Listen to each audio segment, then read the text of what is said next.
Hi Richard, so this is just the video to help you to access the website and to make changes. First of all, I've sent you an email, and in that email you've got a link and a username and a password.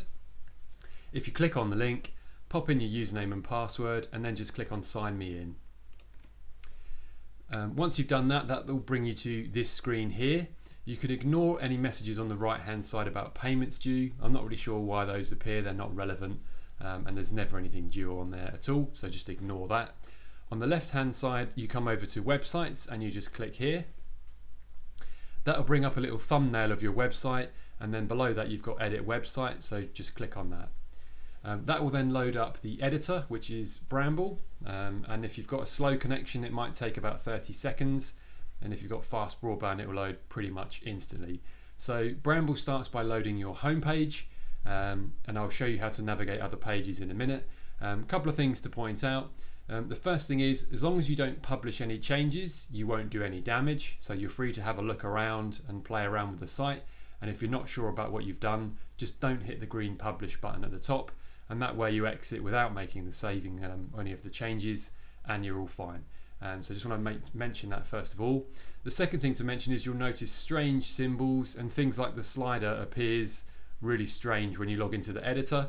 You can completely ignore that because obviously it's just set up to behave differently on tablets and phones, so that's why these symbols are there. So you can just scroll past anything like that, and don't worry about seeing anything strange which doesn't look right. Every section that you come to, you click and you'll see it then highlights in green, which then means, just like a Word file, you could go in and make any changes or paste any new text in.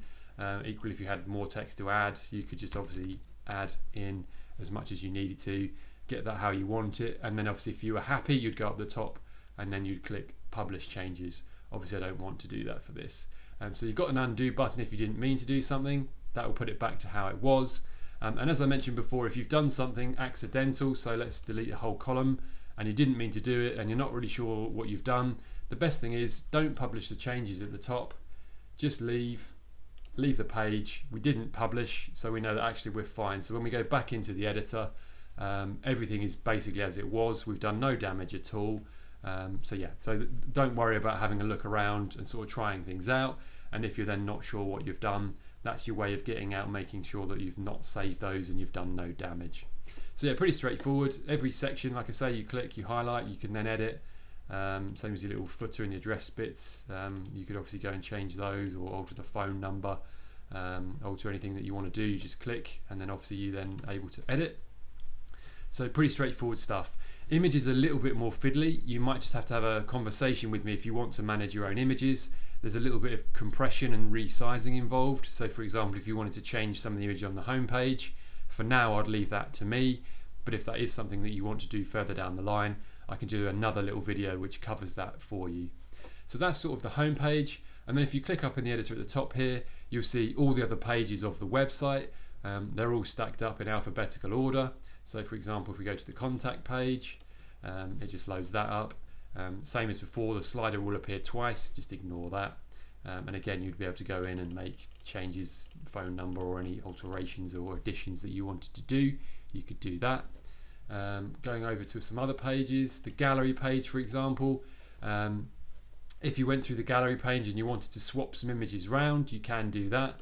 Every image that you click will highlight in green, and then you've got the move. This can be temperamental. Sometimes you have to drag it left or right or up or down to get it where you want, but if for example we wanted to put that in the top row, we could just pick it up and drag it in the top row. If we then decided we want it top left, pick it up and drag it top left. So you can go through here if you wanted to and just switch the order of some of these around, put some higher up the top, put some lower down, do whatever you want to do with those. That's pretty straightforward. So I hope that helps with that. Again, I'm going to exit by not saving what I've just done there, just leave it and get you back in. So yeah, hopefully that basically just covers making some simple text changes, moving images around on the gallery pages, navigating between all the pages that you've got, and like I say, all you could do each page is click around. If you wanted to paste more text or write more content, you can just do that as you need to. One thing I will say is Bramble has a safety feature built in where if you're spending a long time on a page, so upwards of 10 minutes, it will basically time you out and log you out. So if you're going to write a great big paragraph and lots of text to go into this page, for example, you'd actually be better to probably write that out on a Word document, then log into Bramble and just paste it in. That way, if you've spent a long time writing, you won't get logged out by Bramble. It's just a safety feature so that people don't get left logged in, and people can then hack their sites. So you will just notice after 10 minutes, if you've not done too much and you haven't published any changes, Bramble will just log you out. And to just be a little bit mindful of that. And it's good practice to basically, whatever you're working on, every 5 minutes or so, just go to the top and hit the publish button, and that way you're covered. Final things to mention then is the site's backed up. So if you do get into any major problems, I have a backup. Don't delete any pages, don't rename any pages. That's really crucial. We've had a couple of customers accidentally do that. So steer clear of the trash can icon at the top of the page, because there is no undo button if you delete a page. And also don't rename any pages, because they've all been indexed to Google, and if you then start renaming them, not only does it break the menu, but it messes up all of the Google side of things as well, where you're ranking for different search terms and pages. So yeah, if you want to know anything else, give me a shout, but hopefully initially that gets you the login details, the ability to make some text changes, move things around in the gallery, and to navigate each page, and I hope that helps. Thanks for watching.